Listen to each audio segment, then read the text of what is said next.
राजनीति में अपराधियों का बोलबाला हर प्रदेश की कहानी है, लेकिन अपराधियों ने भले ही संविधान के मुताबिक वो चुनाव नहीं लड़ सकते हैं, लेकिन चोर दरवाजे के रास्ते राजनीति में खुद को बरकरार रखने के लिए उन्होंने क्या चुना? अपनी पत्नी को चुनाव लड़वा दो, अपने भाई को चुनाव लड़वा दो, अपने किसी संबंधी को चुनाव लड़वा दो, ये रास्ता निकाला।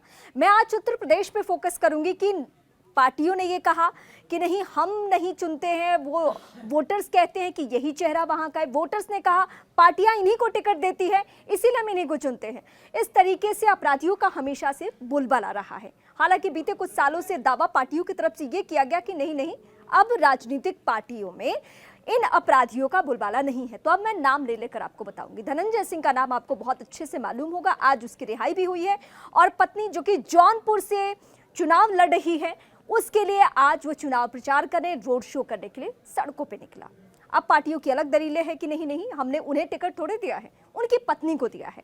अब आते हैं मुख्तार अंसारी के मामले में। मुख्तार अंसारी की मौत हो चुकी है, लेकिन जो वहां से आपको एक तस्वीर देखने को मिली जिसमें लाखों लाख उसके जनाजे में पहुंचे, वहां भी सियासी पार्टियों की मजबूरी, समाजवादी पार्टी हो, बीएसपी हो या कोई भी पार्टी हो, हर पार्टी ने वक्त वक्त पे इन्हें पनाह दिया ही है।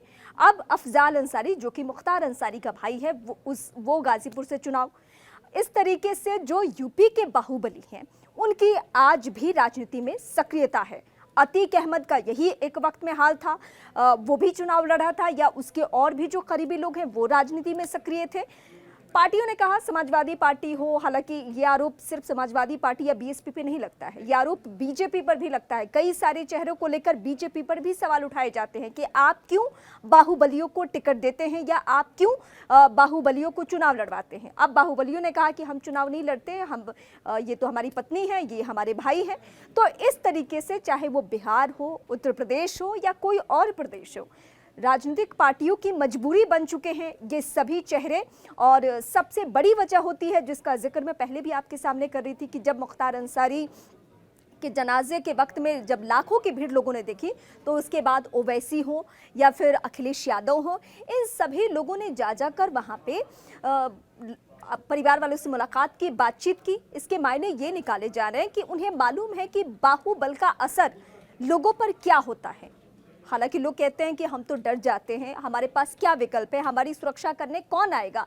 लेकिन इस बीच सच्चाई यही है कि आज भी राजनीति में इन सभी का रसूख है, दबदबा है। और आज हम 2024 लोकसभा चुनाव की बात कर रहे हैं, लेकिन इसके बावजूद आपको संसद तक पहुंचते हुए अपराधी किसी ना किसी तरीके से दिख जाएंगे, चाहे वो पत्नी के जरिए हो, भाई के जरिए हो या जैसे हो। यही स्याह सच्चाई है, यही कहानी है और ये हर प्रदेश में इसी तरीके से होता रहा है। अब धनंजय सिंह की पत्नी जीतती है या नहीं, ये वक्त तय करेगा, 4 जून को तय होगा। मुख्तार अंसारी की मौत के बाद अफजाल अंसारी का क्या हाल होता है, क्योंकि अभी तक तो आप ये कह सकते हैं कि उसके सहारे वो चुनावी वैतरणी पार करते थे। इस बार 4 जून को क्या होने जा रहा है, ये सब कुछ तय हो जाएगा। राजा भैया का अलग रसूख है यूपी की राजनीति में, तो ये सब बाहुबलियों का असर क्या होने वाला है, ये 4 जून के बारे में आपको पता चल जाएगा।